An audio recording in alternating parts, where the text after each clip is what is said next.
Hello there, this is Bent TV. I am Andy McNamara and I am speaking to Asiel Adan Sanchez. Welcome, Asiel. Thank you. I saw you speak at Fed Square very recently for the Orlando Memorial Vigil.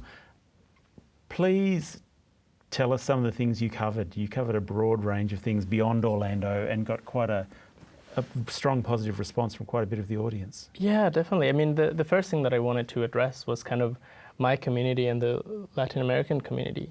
Because we're such a small, I guess, aspect of it. We're still kind of forming ourselves, and there's so many countries underneath that banner, and there's so many kind of cultures.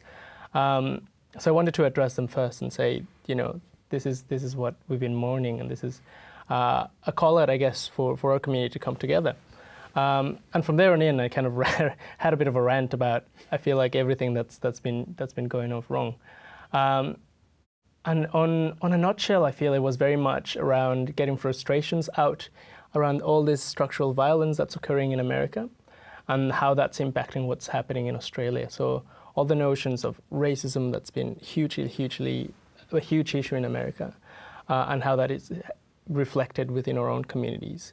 All the problems around gun laws and how that has been such an issue in America.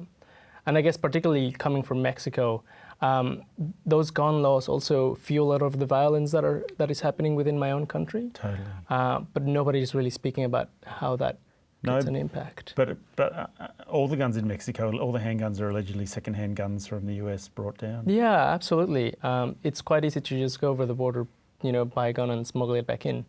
And even though kind of Mexico is always portrayed as, you know, invading America and causing quite a lot of havoc in there, a lot of the structural policies, particularly around drug laws and gun laws and all that, also bleeds back into it and damages Mexico in a huge, huge way. What's it like being queer in Mexico?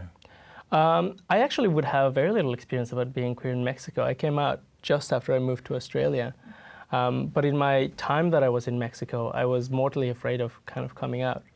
And we're so based around this idea of machismo and kind of toxic masculinity, which I feel is all about enforcing that kind of masculine power. Mm-hmm. And it's very much about enforcing, you know, yourself and taking control of, you know, others around you. It never really resonated with me as a person. Mm-hmm. I never thought that that would be something that, you know, people should do or how they should conduct themselves.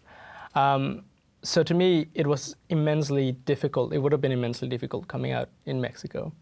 And my background from there is from a very small rural town out of all places. Mm-hmm. So it's even more conservative. It's immensely Catholic, which puts quite a lot of barriers onto it.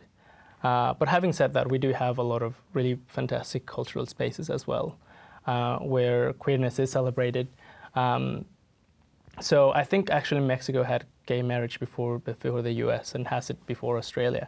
So you have kind of these pockets, mm-hmm. interesting pockets of mm-hmm. Really conservative, but at the same time really progressive. So it is heading in a good direction overall, but slowly, would you say that? Yeah, absolutely. I think Mexico as a whole is hopefully moving on to more progressive and inclusive politics.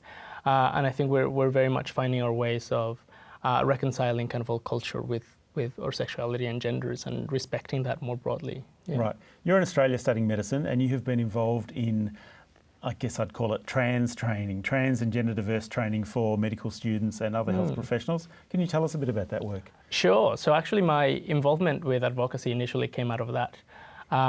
When I started medical school, I saw that there was absolutely nothing on not just trans, but like anything. The only thing that we got was a 1-hour lecture, I think, on gay men's sexual health, obviously focusing on HIV, and a bit here and there around kind of lesbian health, and that was it.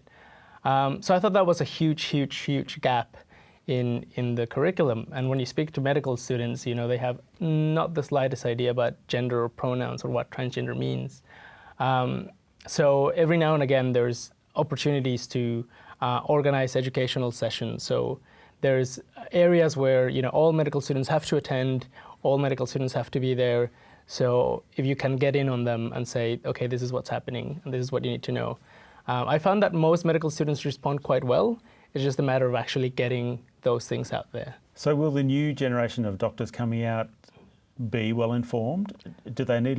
Are they getting? It sounds like they're getting still half a day or something. Do they still need a lot more, or are they? Or are they? I know they're better than the old ones, but I would say not even half a day. Actually, I would say it's down to an hour or two in the whole 4-year degree. Wow. To some students, not all.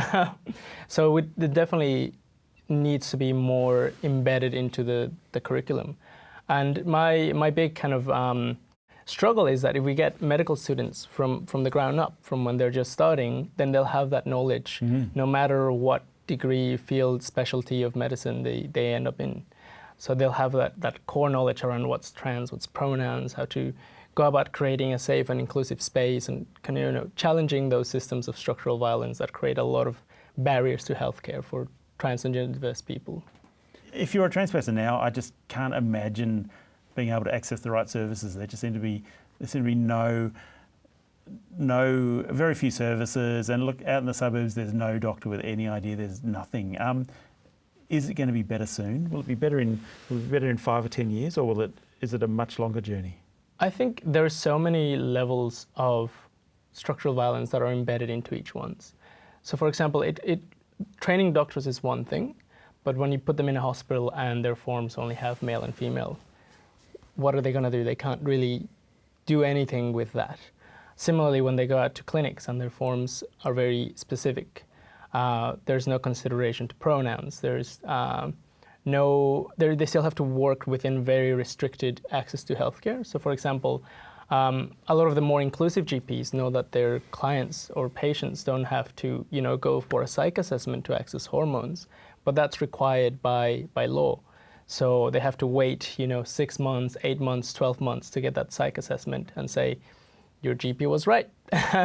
Here's your hormones. Similarly with children who want to access, gender affirmation procedures, it's immensely difficult. And I mean, training doctors is only one aspect of it. Wow, it's a long journey ahead of us. You've been watching Ben TV. Our guest has been Asiel Adan Sanchez. I'm Andy McNamara. See you next time.